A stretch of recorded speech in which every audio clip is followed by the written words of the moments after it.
Most people believe that walking more is the key to staying healthy after 70, but what if I told you that doctors are now warning against it? Walking is undeniably a great way to stay active, but if it's your only form of exercise, you could be making a mistake that accelerates aging rather than slowing it down. The truth is, as you age, your body needs more than just walking to stay strong, maintain balance, and protect your joints. Relying too much on walking while ignoring other essential forms of movement can actually lead to muscle loss, joint strain, and even a higher risk of falls. That's why experts now say that after 70, you should walk less and focus on these 5 things instead, because they are the real secret to maintaining strength, energy, and independence well into your later years. In this video, we're going to break down the 5 key areas you should be prioritizing instead of just walking. These simple changes can improve your mobility, protect your bones, and even add years to your life. Stick with me until the end because the last one is something almost no one talks about, but it plays a major role in your longevity. Before we begin, if you haven't subscribed yet, I recommend you subscribe and turn on the bell so you don't miss any videos. If you enjoy this video, please type 1 in the comments.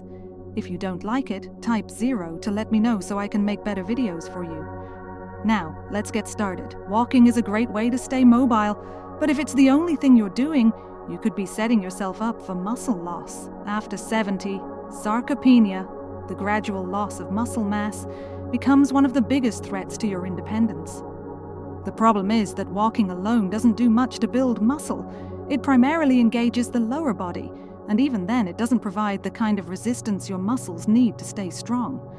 That's why doctors now emphasize that after 70, strength training should be a top priority. It directly counteracts muscle loss, improves balance, and keeps you strong enough to avoid injuries and falls. If you can still carry a heavy grocery bag without struggling, stand up from a chair without using your hands, or open a tight jar with ease, that's a great sign your muscles are still working well. But if you've noticed these simple tasks are becoming harder, it's likely because your muscles are gradually weakening, even if you don't realize it. Take someone like Robert, 74, who walked every day thinking it was enough.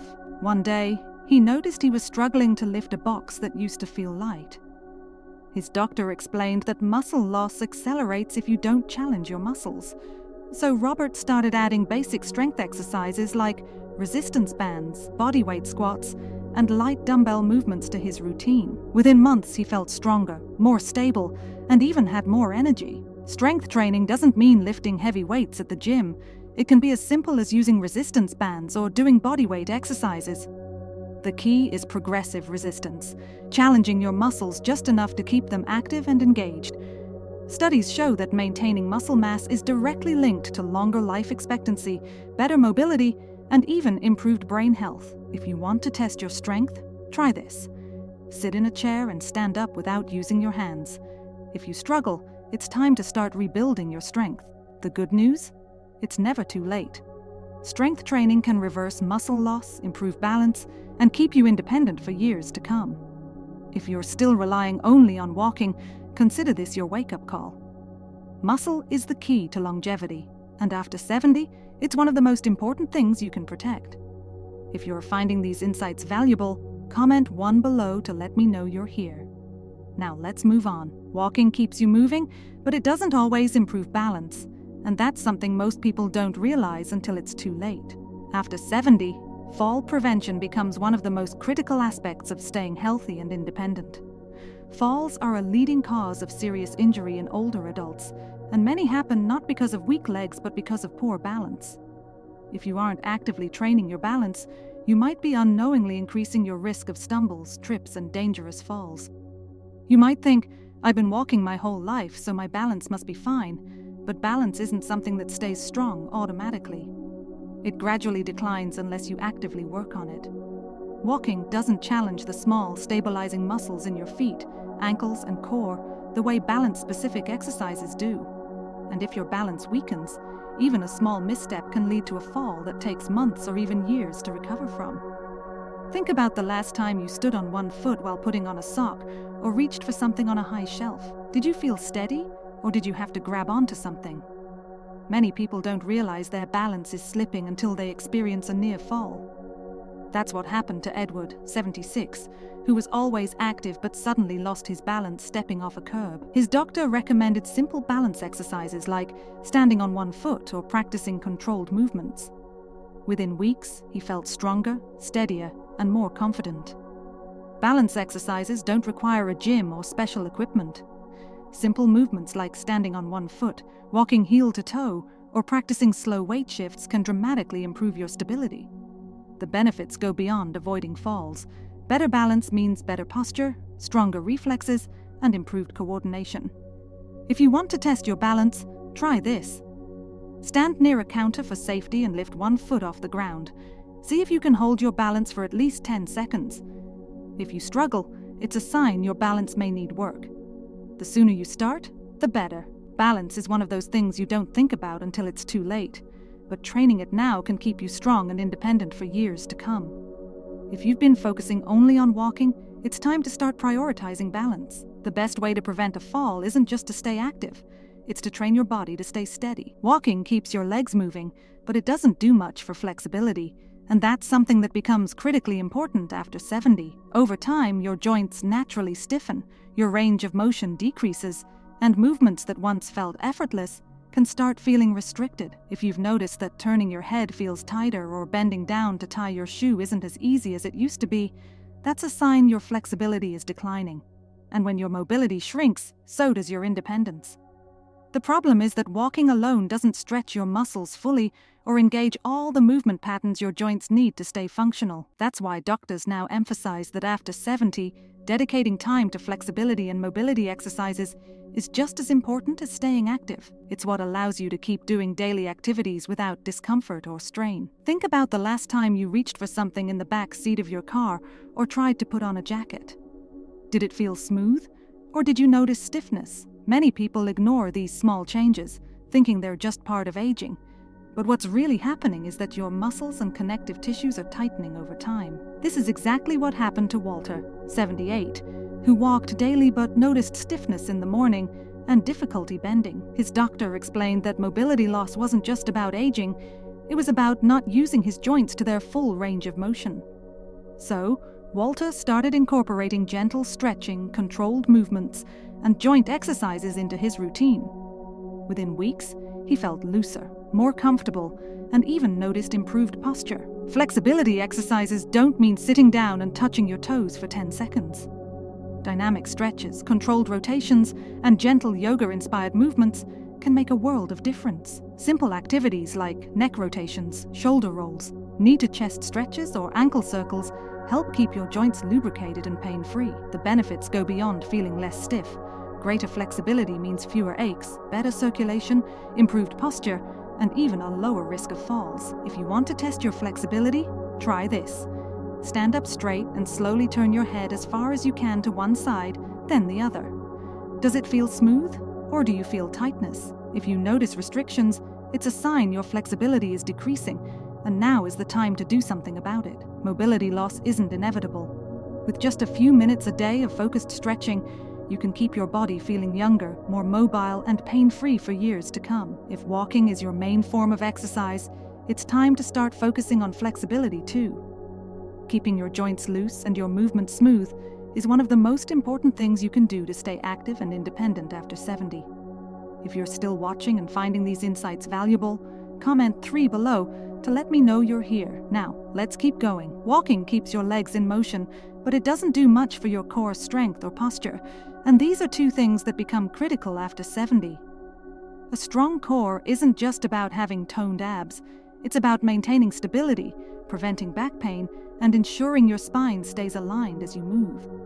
If your core is weak, you may start experiencing lower back discomfort, balance problems, or a tendency to hunch forward when walking, all of which can increase your risk of falls and joint strain over time. Most people don't realize how important postural strength is until they start feeling aches and pains that weren't there before. If you've noticed you're slouching more, feeling stiffness in your lower back, or having trouble standing upright for long periods, that's a sign your core muscles aren't doing their job. Walking alone doesn't fully engage the deep, stabilizing muscles in your abdomen and lower back, which is why doctors emphasize that after 70, core and posture exercises should become a priority. Consider someone like Harold, 75, who walked daily but noticed his shoulders rounding forward and his lower back feeling strained. His doctor explained that poor posture was putting extra pressure on his spine and joints, leading to chronic stiffness and an increased risk of imbalance. So, Harold started incorporating gentle core activation exercises like seated pelvic tilts, standing posture resets, and abdominal bracing into his routine. Within weeks, he noticed less back pain, better posture, and even improved breathing capacity. Core exercises don't require a gym or special equipment. Simple movements like standing tall against a wall, engaging your lower abs while sitting, or practicing slow controlled rotations can activate the deep, stabilizing muscles that keep your spine aligned. The benefits go beyond posture. A strong core means better balance, reduced joint strain, and even improved digestion, since your abdominal muscles support internal organs. If you want to test your core strength, try this. Stand against a wall with your back flat and your head, shoulders, and hips touching the surface. Can you maintain this position comfortably, or does it feel forced? If it feels unnatural, that's a sign your posture may need work. The sooner you start strengthening your core, the better. Posture and core strength are essential for staying active, avoiding injuries, and maintaining a youthful appearance. If you've been relying only on walking for exercise, it's time to focus on the muscles that truly keep you upright and strong. Walking is a great way to stay active, but if it's your only form of movement, it can start putting unnecessary strain on your joints, especially after 70. As we age, cartilage wears down, joint fluid decreases, and shock absorption becomes less efficient. This is why many seniors begin to experience stiff knees, aching hips, or discomfort in their feet, even if they've been active their entire lives. The problem isn't necessarily the walking itself. It's that walking alone doesn't provide the joint support your body needs. Many people assume joint pain is just a natural part of aging, but in reality, stiffness and discomfort happen faster when you aren't actively protecting your joints. Walking can sometimes make this worse because it involves repetitive impact on the same joints over and over again. That's why doctors now emphasize that after 70, you need to walk less and focus more on low-impact movements that strengthen and protect your joints. Think about the last time you finished a long walk. Did you feel energized and pain-free, or did you notice aching joints, stiffness, or lingering discomfort? If walking leaves you feeling sore, it may be a sign your joints aren't getting the support they need. This is exactly what happened to Raymond, 77, who walked daily but started experiencing stiff knees and lower back pain. His doctor explained that he needed to reduce the repetitive impact on his joints and start incorporating low-impact movements instead. He began doing gentle swimming, cycling, and flexibility-focused exercises, and within weeks, his pain decreased significantly. Joint-friendly movements include activities like water exercises, cycling, tai chi, or even simple chair-based stretches. These activities help increase blood flow to the joints, improve lubrication, and strengthen the surrounding muscles without putting excessive stress on sensitive areas. The benefits go beyond pain relief. Protecting your joints now ensures better mobility, less stiffness, and greater ease of movement for years to come. If you want to test how your joints are doing, try this. Sit in a chair and slowly stand up without using your hands. Notice how your knees and hips feel. Do they move smoothly, or do they feel stiff and achy? If there's any discomfort, that's your body telling you your joints need more care. Switching to low-impact movements could make all the difference. Maintaining strong, healthy joints is about more than just avoiding pain. It's about preserving mobility, protecting your independence, and ensuring every step you take feels effortless rather than painful. If you've been focusing only on walking, it's time to prioritize your joint health and start incorporating movements that help rather than harm. If you're still watching and finding these insights valuable, comment 5 below to let me know you're here. Now, let's wrap things up. As we wrap up this video, take a moment to reflect on these 5 priorities. If you've been relying only on walking for exercise, you might not have realized how much your body needs more than just steps to stay strong, mobile, and pain-free after 70. Your focus should shift toward protecting muscle mass, improving balance, increasing flexibility, strengthening your core, and reducing joint strain. These are the things that will truly keep you active and independent for years to come. Many people assume that aging means slowing down, but the truth is, your body is still capable of improving at any age. Whether you need to work on strength, balance, flexibility, or posture, small changes can make a huge difference in how you move, how you feel, and how long you stay independent. The key is to start now. Muscle, balance, and joint health don't decline overnight. It happens gradually. But the good news is, you have the power to slow it down or even reverse it. So, which of these 5 areas do you need to focus on the most? Have you noticed any changes in your strength, balance, or mobility? We'd love to hear from you. Leave a comment below sharing one thing you learned today and how you plan to bring it into practice in your life. Your thoughts are important to us, so don't hesitate to share them. Reading your comments gives us great motivation and encouragement. If you enjoyed this video and found it helpful, please like, subscribe, and share. Your support helps us continue creating good content to inform and inspire you. Thanks for watching, and we look forward to seeing you in the next video.